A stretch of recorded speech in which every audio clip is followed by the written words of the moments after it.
Gas refill ಆಗದೆ ಸಾಲುಗಟ್ಟಿ ನಿಂತಿವೆ ಲಾರಿಗಳು. ಮೈಸೂರಿನ ಎಚ್ಪಿ ಪೆಟ್ರೋಲಿಯಂ ಮುಂದೆ ಸರತಿ ಸಾಲಿನಲ್ಲಿ ನಿಂತಿರುವಂತದ್ದು. ಗ್ಯಾಸ್ ರೀಫಿಲ್ ಆಗದೆ 50ಕ್ಕೂ ಹೆಚ್ಚು ಲಾರಿಗಳು ನಿಂತಲ್ಲೇ ನಿಂತಿವೆ. ಮಂಗಳೂರಿಂದ ಮೈಸೂರಿಗೆ ಪೈಪ್ಲೈನ್ ಮೂಲಕ ಅನಿಲವನ್ನ ರವಾನೆ ಮಾಡಬೇಕಾಗಿತ್ತು, ಆದ್ರೆ ಗ್ಯಾಸ್ ರೀಫಿಲ್ ಆಗಿಲ್ಲ. ಸೊ ಹಾಗಾಗಿ ನಿಂತಲ್ಲೇ ನಿಂತಿರುವಂತದ್ದು ಲಾರಿಗಳು. 50ಕ್ಕೂ ಹೆಚ್ಚು ಲಾರಿಗಳು ಅಲ್ಲೇ ನಿಂತಿವೆ. ಮೈಸೂರಿಂದ ಸಿಲಿಂಡರ್ಗೆ ತುಂಬಿಸಿ ಬೇರೆಡೆಗೆ ರವಾನೆ ಮಾಡಬೇಕಾಗಿತ್ತು. ಬೆಂಗಳೂರು, ಮಂಡ್ಯ, ರಾಮನಗರಕ್ಕೆ ಈ ಗ್ಯಾಸ್ ಸಿಲಿಂಡರ್ ಅನ್ನ ಸರಬರಾಜು ಮಾಡಬೇಕಾಗಿತ್ತು. ಈ ಹಿಂದೆ ಕೂಡ ನಿತ್ಯ 128ರಿಂದ 130 ಲೋಡ್ ಗ್ಯಾಸ್ ಸರಬರಾಜು ಮಾಡಲಾಗ್ತಾ ಇತ್ತು. ಆದರೆ ಈಗ ಈ ಪೈಕಿ 30 ಲೋಡ್ ಕಮರ್ಷಿಯಲ್ ಗ್ಯಾಸ್ ಸರಬರಾಜು ಮಾಡಲಾಗ್ತಾ ಇದೆ. ಸೊ ಹಾಗಾಗಿ ಸದ್ಯದ ಮಟ್ಟಿಗೆ ಈಗ ಕಮರ್ಷಿಯಲ್ ಗ್ಯಾಸ್ ಅಲ್ಲೂ ಕೂಡ ಅಲಭ್ಯತೆ ಉಂಟಾಗಿದೆ. ಮೈಸೂರಲ್ಲಿ ಈಗ ಕಮರ್ಷಿಯಲ್ ಸಿಲಿಂಡರ್ಗಳನ್ನ ಪೂರೈಕೆ ಮಾಡೋದಲ್ಲ ಏಜೆನ್ಸಿಗಳು ಸ್ಥಗಿತಗೊಳಿಸಿದ್ದಾರೆ. ಸೊ ಈ ಬಗ್ಗೆ ಮಾತಾಡೋದಕ್ಕೆ ಹೋಟೆಲ್ ಮಾಲೀಕರ ಸಂಘದ ಅಧ್ಯಕ್ಷರಾದಂತಹ ನಾರಾಯಣಗೌಡ ಅವರು ಮಾತಾಡಿಸ್ತಾ ಹೋಗ್ತೀನಿ. ಸರ್, ಈಗ ಕಮರ್ಷಿಯಲ್ ಸಿಲಿಂಡರ್ ಪೂರೈಕೆ ಮಾಡೋದು ಸ್ಥಗಿತ ಆಗಿದೆ ಸರ್. ಈಗ ಸೊ ನೆಕ್ಸ್ಟ್ ಹೇಗೆ ಸರ್ ಅಂತ? ಸಂಪೂರ್ಣವಾಗಿ ನಿನ್ನೆವರೆಗೂ 50% ಸಿಲಿಂಡರ್ಗಳು ಲಭ್ಯವಿತ್ತು. ಇವತ್ತಿಂದ ಸಂಪೂರ್ಣವಾಗಿ ರೀಫಿಲ್ಲಿಂಗ್ ಪ್ಲಾಂಟ್ಗಳು HPCL, IOCL, BPCL ಸಂಪೂರ್ಣವಾಗಿ ಸ್ಥಗಿತ ಆಗಿರೋದ್ರಿಂದ ಇವತ್ತು ವಾಣಿಜ್ಯ ಸಿಲಿಂಡರ್ಗಳು ಯಾರಿಗೂ ಸರಬರಾಜು ಕೊಡ್ತಾ ಇಲ್ಲ. ಅದರಿಂದ ನಮ್ಮ ಹೋಟೆಲ್ ಉದ್ಯಮ, ಆತಿಥ್ಯ ಉದ್ಯಮ ಸಂಪೂರ್ಣವಾಗಿ ಮುಚ್ಚುವ ಸ್ಥಿತಿ ತಲುಪಿದೆ. ಈಗ ಇರುವಂತವರು ಏನಾಗಿದೆ, ಆ ಇರುವಂತವರು ಬಳಕೆ ಮಾಡಿಕೊಂಡು ಏನ್ ನಡೆಸ್ತಾರೆ ಅಲ್ಲಿವರೆಗೂ ನಡೆಸಬಹುದು. ಆ ನಂತರ ಯಾರು ಕೂಡ ನಡೆಸಲಿಕ್ಕಾಗಲ್ಲ. ಪರ್ಯಾಯ ವ್ಯವಸ್ಥೆ ಮಾಡಿಕೊಳ್ಳುವಂತವರು ಮಾಡಬಹುದು. ಮಾಡಿದ್ರೆ ಅನುಕೂಲ. ಒಟ್ಟಿನೊಲೆ, ಸೌದೆ ಒಲೆ, ಬ್ರಿಗೇಡ್ಸು, ಇದ್ದಲು ಈ ತರದ್ದು ವ್ಯವಸ್ಥೆ ಮಾಡಿಕೊಂಡ್ರೆ ಅವರು ಉಳಿತಾರೆ. ಇಲ್ಲ ಅಂತಂದ್ರೆ ತಾತ್ಕಾಲಿಕವಾಗಿ 2ನೇ ಕೋವಿಡ್ ಬಂದಂಗೆ ನಮಗೆ ಕೋವಿಡ್ ನೆನಪಾಗ್ತಾ ಇದೆ, ಆ ತರ ಬರಬಹುದು ಅಂತ ಬಿಟ್ಟು ನಾವಂತೂ ಭಾವಿಸಿದೀವಿ.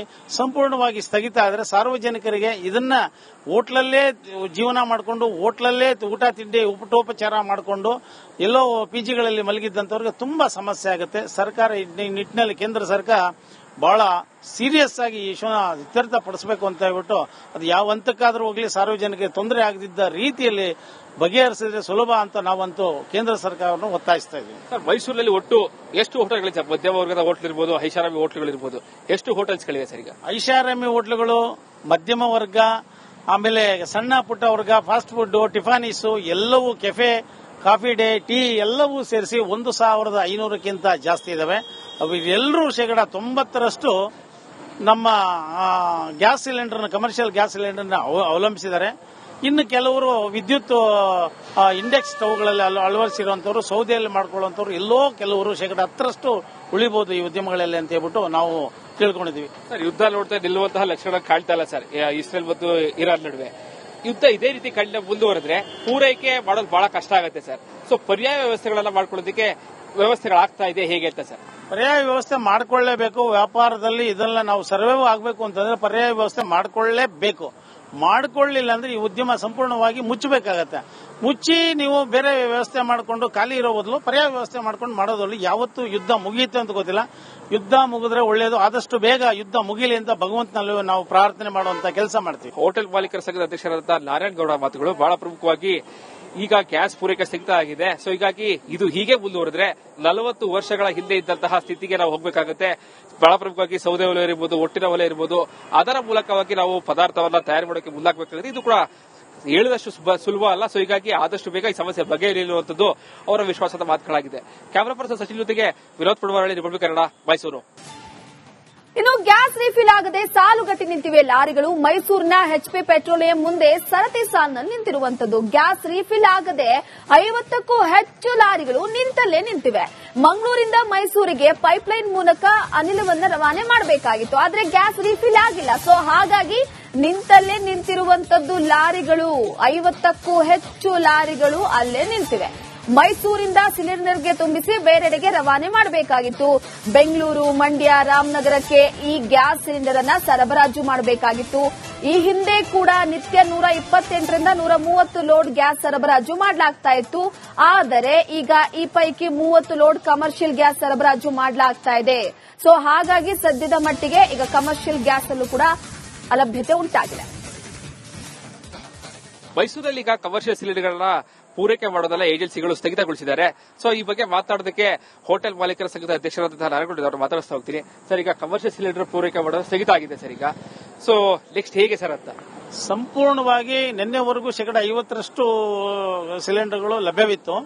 ಇವತ್ತಿಂದ ಸಂಪೂರ್ಣವಾಗಿ ರೀಫಿಲಿಂಗ್ ಪ್ಲಾಂಟ್ಗಳು HPCL, IOCL, BPCL ಸಂಪೂರ್ಣವಾಗಿ ಸ್ಥಗಿತ ಆಗಿರೋದ್ರಿಂದ ಇವತ್ತು ವಾಣಿಜ್ಯ ಸಿಲಿಂಡರ್ಗಳು ಯಾರಿಗೂ ಸರಬರಾಜು ಕೊಡ್ತಾ ಇಲ್ಲ. ಅದರಿಂದ ನಮ್ಮ ಹೋಟೆಲ್ ಉದ್ಯಮ, ಆತಿಥ್ಯ ಉದ್ಯಮ ಸಂಪೂರ್ಣವಾಗಿ ಮುಚ್ಚುವ ಸ್ಥಿತಿ ತಲುಪಿದೆ. ಈಗ ಇರುವಂತವರು ಏನಾಗಿದೆ, ಆ ಇರುವಂತವರು ಬಳಕೆ ಮಾಡಿಕೊಂಡು ಏನ್ ನಡೆಸ್ತಾರೆ ಅಲ್ಲಿವರೆಗೂ ನಡೆಸಬಹುದು. ಆ ನಂತರ ಯಾರು ಕೂಡ ನಡೆಸಲಿಕ್ಕಾಗಲ್ಲ. ಪರ್ಯಾಯ ವ್ಯವಸ್ಥೆ ಮಾಡ್ಕೊಳ್ಳುವಂತವ್ರು ಮಾಡಬಹುದು. ಮಾಡಿದ್ರೆ ಅನುಕೂಲ. ಒಟ್ಟಿನೊಲೆ, ಸೌದೆ ಒಲೆ, ಬ್ರಿಗೇಡ್ಸು, ಇದ್ದಲು ಈ ತರದ್ದು ವ್ಯವಸ್ಥೆ ಮಾಡಿಕೊಂಡ್ರೆ ಅವರು ಉಳಿತಾರೆ. ಇಲ್ಲ ಅಂತಂದ್ರೆ ತಾತ್ಕಾಲಿಕವಾಗಿ ಎರಡನೇ ಕೋವಿಡ್ ಬಂದಂಗೆ ನಮಗೆ ಕೋವಿಡ್ ನೆನಪಾಗ್ತಾ ಇದೆ, ಆ ತರ ಬರಬಹುದು ಅಂತ ಬಿಟ್ಟು ನಾವಂತೂ ಭಾವಿಸಿದೀವಿ.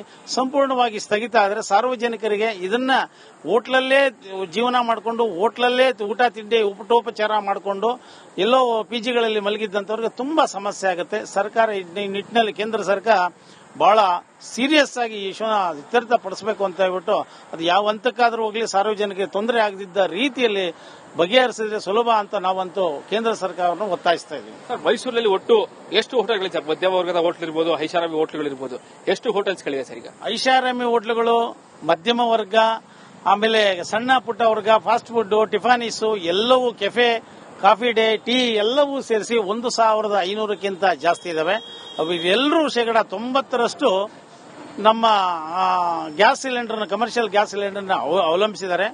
ಇನ್ನು ಕೆಲವರು ವಿದ್ಯುತ್ ಇಂಡೆಕ್ಸ್ ಸ್ಟವ್ಗಳಲ್ಲಿ ಅಳವಡಿಸಿರುವಂತವರು, ಸೌದೆಯಲ್ಲಿ ಮಾಡ್ಕೊಳ್ಳುವಂತವ್ರು ಎಲ್ಲೋ ಕೆಲವರು 10% ಉಳಿಬಹುದು ಈ ಉದ್ಯಮಗಳಲ್ಲಿ ಅಂತ ಹೇಳ್ಬಿಟ್ಟು ನಾವು ತಿಳ್ಕೊಂಡಿದ್ವಿ. ಸರ್, ಯುದ್ಧ ನೋಡ್ತಾ ನಿಲ್ಲುವಂತಹ ಲಕ್ಷಣ ಕಾಣ್ತಾ ಇಲ್ಲ ಸರ್ ಇಸ್ರೇಲ್ ಮತ್ತು ಇರಾನ್ ನಡುವೆ. ಯುದ್ಧ ಇದೇ ರೀತಿ ಮುಂದುವರೆದ್ರೆ ಪೂರೈಕೆ ಮಾಡೋದು ಬಹಳ ಕಷ್ಟ ಆಗುತ್ತೆ ಸರ್. ಸೊ ಪರ್ಯಾಯ ವ್ಯವಸ್ಥೆಗಳನ್ನ ಮಾಡ್ಕೊಳ್ಳೋದಕ್ಕೆ ವ್ಯವಸ್ಥೆಗಳಾಗ್ತಾ ಇದೆ ಹೇಗೆ ಅಂತ ಸರ್? ಪರ್ಯಾಯ ವ್ಯವಸ್ಥೆ ಮಾಡಿಕೊಳ್ಳಲೇಬೇಕು. ವ್ಯಾಪಾರದಲ್ಲಿ ಇದೆಲ್ಲ ನಾವು ಸರ್ವೈವ್ ಆಗಬೇಕು ಅಂತಂದ್ರೆ ಪರ್ಯಾಯ ವ್ಯವಸ್ಥೆ ಮಾಡಿಕೊಳ್ಳಲೇಬೇಕು.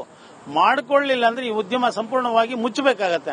ಮುಚ್ಚಿ ನೀವು ಬೇರೆ ವ್ಯವಸ್ಥೆ ಮಾಡಿಕೊಂಡು ಖಾಲಿ ಇರೋ ಬದಲು ಪರ್ಯಾಯ ವ್ಯವಸ್ಥೆ ಮಾಡ್ಕೊಂಡು ಮಾಡೋದ್ರಲ್ಲಿ ಯಾವತ್ತು ಯುದ್ಧ ಮುಗಿಯುತ್ತೆ ಅಂತ ಗೊತ್ತಿಲ್ಲ. ಯುದ್ಧ ಮುಗಿದ್ರೆ ಒಳ್ಳೇದು. ಆದಷ್ಟು ಬೇಗ ಯುದ್ಧ ಮುಗಿಲಿ ಅಂತ ಭಗವಂತನಲ್ಲಿ ನಾವು ಪ್ರಾರ್ಥನೆ ಮಾಡುವಂತ ಕೆಲಸ ಮಾಡ್ತೀವಿ. ಹೋಟೆಲ್ ಮಾಲೀಕರ ಸಂಘದ ಅಧ್ಯಕ್ಷರಾದ ನಾರಾಯಣಗೌಡ ಮಾತುಗಳು ಬಹಳ ಪ್ರಮುಖವಾಗಿ. ಈಗ ಗ್ಯಾಸ್ ಪೂರೈಕೆ ಸ್ಥಗಿತ ಆಗಿದೆ. ಸೊ ಹೀಗಾಗಿ ಇದು ಹೀಗೆ ಮುಂದುವರೆದ್ರೆ 40 ವರ್ಷಗಳ ಹಿಂದೆ ಇದ್ದಂತಹ ಸ್ಥಿತಿಗೆ ನಾವು ಹೋಗಬೇಕಾಗುತ್ತೆ. ಬಹಳ ಪ್ರಮುಖವಾಗಿ ಸೌದೆ ಒಲೆ ಇರಬಹುದು, ಒಟ್ಟಿನ ಒಲೆ ಇರಬಹುದು, ಅದರ ಮೂಲಕವಾಗಿ ನಾವು ಪದಾರ್ಥವನ್ನ ತಯಾರು ಮಾಡೋಕೆ ಮುಂದಾಗಬೇಕಾಗುತ್ತೆ. ಇದು ಕೂಡ ಹೇಳಿದಷ್ಟು ಸುಲಭ ಅಲ್ಲ. ಸೊ ಹೀಗಾಗಿ ಆದಷ್ಟು ಬೇಗ ಈ ಸಮಸ್ಯೆ ಬಗೆಹರಿಯುವಂತದ್ದು ಅವರ ವಿಶ್ವಾಸದ ಮಾತುಗಳಾಗಿದೆ. ಕ್ಯಾಮರಾ ಪರ್ಸನ್ ಸಚಿನ್ ಜೊತೆಗೆ ವಿನೋದ್ ಪಡವಾರಳ್ಳಿ, ರಿಪಬ್ಲಿಕ್ ಕನ್ನಡ, ಮೈಸೂರು. ಇನ್ನು ಗ್ಯಾಸ್ ರೀಫಿಲ್ ಆಗದೆ ಸಾಲುಗಟ್ಟಿ ನಿಂತಿವೆ ಲಾರಿಗಳು. ಮೈಸೂರಿನ HP ಪೆಟ್ರೋಲಿಯಂ ಮುಂದೆ ಸರತಿ ಸಾಲಿನಲ್ಲಿ ನಿಂತಿರುವಂತದ್ದು. ಗ್ಯಾಸ್ ರೀಫಿಲ್ ಆಗದೆ 50ಕ್ಕೂ ಹೆಚ್ಚು ಲಾರಿಗಳು ನಿಂತಲ್ಲೇ ನಿಂತಿವೆ. ಮಂಗಳೂರಿಂದ ಮೈಸೂರಿಗೆ ಪೈಪ್ಲೈನ್ ಮೂಲಕ ಅನಿಲವನ್ನು ರವಾನೆ ಮಾಡಬೇಕಾಗಿತ್ತು, ಆದ್ರೆ ಗ್ಯಾಸ್ ರೀಫಿಲ್ ಆಗಿಲ್ಲ. ಸೊ ಹಾಗಾಗಿ ನಿಂತಲ್ಲೇ ನಿಂತಿರುವಂತದ್ದು ಲಾರಿಗಳು. 50ಕ್ಕೂ ಹೆಚ್ಚು ಲಾರಿಗಳು ಅಲ್ಲೇ ನಿಂತಿವೆ. ಮೈಸೂರಿಂದ ಸಿಲಿಂಡರ್ಗೆ ತುಂಬಿಸಿ ಬೇರೆಡೆಗೆ ರವಾನೆ ಮಾಡಬೇಕಾಗಿತ್ತು. ಬೆಂಗಳೂರು, ಮಂಡ್ಯ, ರಾಮನಗರಕ್ಕೆ ಈ ಗ್ಯಾಸ್ ಸಿಲಿಂಡರ್ ಅನ್ನ ಸರಬರಾಜು ಮಾಡಬೇಕಾಗಿತ್ತು. ಈ ಹಿಂದೆ ಕೂಡ ನಿತ್ಯ 128ರಿಂದ 130 ಲೋಡ್ ಗ್ಯಾಸ್ ಸರಬರಾಜು ಮಾಡಲಾಗ್ತಾ ಇತ್ತು. ಆದರೆ ಈಗ ಈ ಪೈಕಿ 30 ಲೋಡ್ ಕಮರ್ಷಿಯಲ್ ಗ್ಯಾಸ್ ಸರಬರಾಜು ಮಾಡಲಾಗ್ತಾ ಇದೆ. ಸೊ ಹಾಗಾಗಿ ಸದ್ಯದ ಮಟ್ಟಿಗೆ ಈಗ ಕಮರ್ಷಿಯಲ್ ಗ್ಯಾಸ್ ಅಲ್ಲೂ ಕೂಡ ಅಲಭ್ಯತೆ ಉಂಟಾಗಿದೆ. ಮೈಸೂರಲ್ಲಿ ಈಗ ಕಮರ್ಷಿಯಲ್ ಸಿಲಿಂಡರ್ಗಳನ್ನ ಪೂರೈಕೆ ಮಾಡೋದಲ್ಲ ಏಜೆನ್ಸಿಗಳು ಸ್ಥಗಿತಗೊಳಿಸಿದ್ದಾರೆ. ಸೊ ಈ ಬಗ್ಗೆ ಮಾತನಾಡೋದಕ್ಕೆ ಹೋಟೆಲ್ ಮಾಲೀಕರ ಸಂಘದ ಅಧ್ಯಕ್ಷರಾದಂತಹ ನಾರಾಯಣಗೌಡ ಅವರು ಮಾತಾಡಿಸ್ತಾ ಹೋಗ್ತೀನಿ. ಸರ್, ಈಗ ಕಮರ್ಷಿಯಲ್ ಸಿಲಿಂಡರ್ ಪೂರೈಕೆ ಮಾಡೋದು ಸ್ಥಗಿತ ಆಗಿದೆ ಸರ್. ಈಗ ಸೊ ನೆಕ್ಸ್ಟ್ ಹೇಗೆ ಸರ್ ಅಂತ? ಸಂಪೂರ್ಣವಾಗಿ ನಿನ್ನೆವರೆಗೂ 50% ಸಿಲಿಂಡರ್ಗಳು ಲಭ್ಯವಿತ್ತು. ಇವತ್ತಿಂದ ಸಂಪೂರ್ಣವಾಗಿ ರೀಫಿಲಿಂಗ್ ಪ್ಲಾಂಟ್ಗಳು HPCL, IOCL, BPCL ಸಂಪೂರ್ಣವಾಗಿ ಸ್ಥಗಿತ ಆಗಿರೋದ್ರಿಂದ ಇವತ್ತು ವಾಣಿಜ್ಯ ಸಿಲಿಂಡರ್ಗಳು ಯಾರಿಗೂ ಸರಬರಾಜು ಕೊಡ್ತಾ ಇಲ್ಲ. ಅದರಿಂದ ನಮ್ಮ ಹೋಟೆಲ್ ಉದ್ಯಮ, ಆತಿಥ್ಯ ಉದ್ಯಮ ಸಂಪೂರ್ಣವಾಗಿ ಮುಚ್ಚುವ ಸ್ಥಿತಿ ತಲುಪಿದೆ. ಈಗ ಇರುವಂತವರು ಏನಾಗಿದೆ, ಆ ಇರುವಂತವರು ಬಳಕೆ ಮಾಡಿಕೊಂಡು ಏನ್ ನಡೆಸ್ತಾರೆ ಅಲ್ಲಿವರೆಗೂ ನಡೆಸಬಹುದು. ಆ ನಂತರ ಯಾರು ಕೂಡ ನಡೆಸಲಿಕ್ಕಾಗಲ್ಲ. ಪರ್ಯಾಯ ವ್ಯವಸ್ಥೆ ಮಾಡ್ಕೊಳ್ಳುವಂತವ್ರು ಮಾಡಬಹುದು. ಮಾಡಿದ್ರೆ ಅನುಕೂಲ. ಒಟ್ಟಿನೊಲೆ, ಸೌದೆ ಒಲೆ, ಬ್ರಿಗೇಡ್ಸು, ಇದ್ದಲು ಈ ತರದ್ದು ವ್ಯವಸ್ಥೆ ಮಾಡಿಕೊಂಡ್ರೆ ಅವರು ಉಳಿತಾರೆ. ಇಲ್ಲ ಅಂತಂದ್ರೆ ತಾತ್ಕಾಲಿಕವಾಗಿ ಎರಡನೇ ಕೋವಿಡ್ ಬಂದಂಗೆ ನಮಗೆ ಕೋವಿಡ್ ನೆನಪಾಗ್ತಾ ಇದೆ, ಆ ತರ ಬರಬಹುದು ಅಂತ ಬಿಟ್ಟು ನಾವಂತೂ ಭಾವಿಸಿದೀವಿ. ಸಂಪೂರ್ಣವಾಗಿ ಸ್ಥಗಿತ ಆದರೆ ಸಾರ್ವಜನಿಕರಿಗೆ ಇದನ್ನ ಹೋಟ್ಲಲ್ಲೇ ಜೀವನ ಮಾಡಿಕೊಂಡು, ಹೋಟ್ಲಲ್ಲೇ ಊಟ ತಿಂಡಿ ಊಟೋಪಚಾರ ಮಾಡಿಕೊಂಡು ಎಲ್ಲೋ PGಗಳಲ್ಲಿ ಮಲಗಿದ್ದಂತವ್ರಿಗೆ ತುಂಬಾ ಸಮಸ್ಯೆ ಆಗುತ್ತೆ. ಸರ್ಕಾರ ಈ ನಿಟ್ಟಿನಲ್ಲಿ ಕೇಂದ್ರ ಸರ್ಕಾರ ಬಹಳ ಸೀರಿಯಸ್ ಆಗಿ ಈ ಇಶ್ಯೂನ ಇತ್ಯರ್ಥ ಪಡಿಸಬೇಕು ಅಂತ ಹೇಳ್ಬಿಟ್ಟು ಅದು ಯಾವ ಹಂತಕ್ಕಾದ್ರೂ ಹೋಗ್ಲಿ ಸಾರ್ವಜನಿಕರಿಗೆ ತೊಂದರೆ ಆಗದಿದ್ದ ರೀತಿಯಲ್ಲಿ ಬಗೆಹರಿಸಿದ್ರೆ ಸುಲಭ ಅಂತ ನಾವಂತೂ ಕೇಂದ್ರ ಸರ್ಕಾರವನ್ನು ಒತ್ತಾಯಿಸ್ತಾ ಇದ್ದೀವಿ. ಸರ್, ಮೈಸೂರಿನಲ್ಲಿ ಒಟ್ಟು ಎಷ್ಟು ಹೋಟೆಲ್ಗಳಿದೆ? ಮಧ್ಯಮ ವರ್ಗದ ಹೋಟೆಲ್ ಇರ್ಬೋದು, ಐಷಾರಾಮಿ ಹೋಟೆಲ್ಗಳಿರ್ಬೋದು, ಎಷ್ಟು ಹೋಟೆಲ್ಸ್ಗಳಿವೆ ಸರ್? ಈಗ ಐಷಾರಾಮಿ ಹೋಟ್ಲುಗಳು, ಮಧ್ಯಮ ವರ್ಗ, ಆಮೇಲೆ ಸಣ್ಣ ಪುಟ್ಟ ವರ್ಗ, ಫಾಸ್ಟ್ ಫುಡ್, ಟಿಫಾನೀಸು ಎಲ್ಲವೂ, ಕೆಫೆ, ಕಾಫಿ ಡೇ, ಟೀ ಎಲ್ಲವೂ ಸೇರಿಸಿ 1,500ಕ್ಕಿಂತ ಜಾಸ್ತಿ ಇದಾವೆ. ಅವು ಎಲ್ಲರೂ 90% ನಮ್ಮ ಗ್ಯಾಸ್ ಸಿಲಿಂಡರ್ನ, ಕಮರ್ಷಿಯಲ್ ಗ್ಯಾಸ್ ಸಿಲಿಂಡರ್ನ ಅವಲಂಬಿಸಿದ್ದಾರೆ. ಇನ್ನು ಕೆಲವರು ವಿದ್ಯುತ್ ಇಂಡೆಕ್ಸ್ ಸ್ಟವ್ಗಳಲ್ಲಿ ಅಳವಡಿಸಿರುವಂತವರು, ಸೌದೆಯಲ್ಲಿ ಮಾಡ್ಕೊಳ್ಳುವಂತವ್ರು ಎಲ್ಲೋ ಕೆಲವರು 10% ಉಳಿಬಹುದು ಈ ಉದ್ಯಮಗಳಲ್ಲಿ ಅಂತ ಹೇಳ್ಬಿಟ್ಟು ನಾವು ತಿಳ್ಕೊಂಡಿದ್ವಿ. ಸರ್, ಯುದ್ಧ ನೋಡ್ತಾ ನಿಲ್ಲುವಂತಹ ಲಕ್ಷಣ ಕಾಣ್ತಾ ಇಲ್ಲ ಸರ್ ಇಸ್ರೇಲ್ ಮತ್ತು ಇರಾನ್ ನಡುವೆ.